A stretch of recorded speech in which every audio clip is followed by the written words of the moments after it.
as intercessors, supposedly to pray for counties and the government.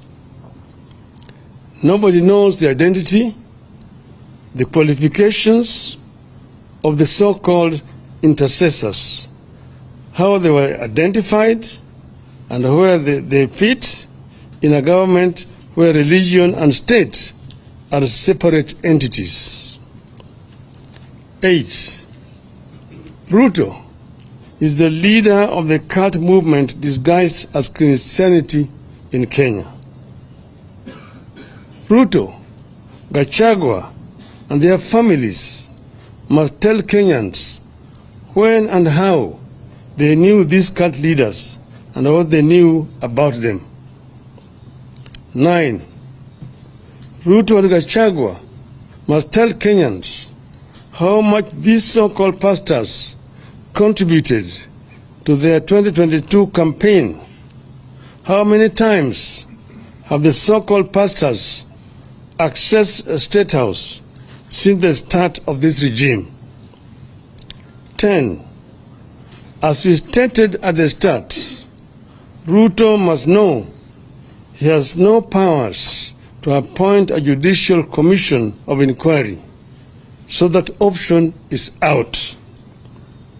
11.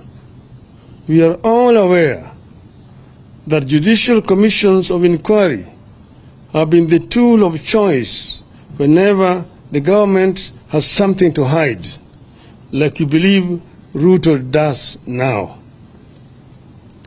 12. Parliament must swing into action, come up with a select committee, and get to the roots of the cultic activities in the country and the abuse of religion for political gain. 13. Parliament must help us establish whether the deaths at Shakahola were acts of rogue pastors, human sacrifices, or body organ trade, and who the beneficiaries were. 14. The DCI may have swung into action late, but since they did, they have been doing a great job in Shakahola. They should be allowed to do their job without interference. 15. The current blanket restrictions placed on independent observers, including the media and civil society, must be lifted forthwith. 16. The state must give the media full access to the scene of crime and various aspects of the investigations. 17. Going forward, Ruto must commit to draw a clear line between religion and state in this country.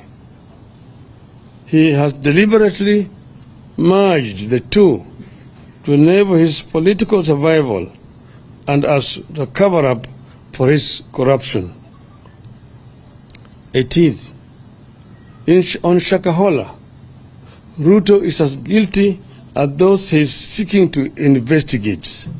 I repeat, he is as guilty as those he is seeking to investigate. The blood of those children who starved to death crying for a spoon of water is in Ruto's hands. On our planned protest rallies, we confirm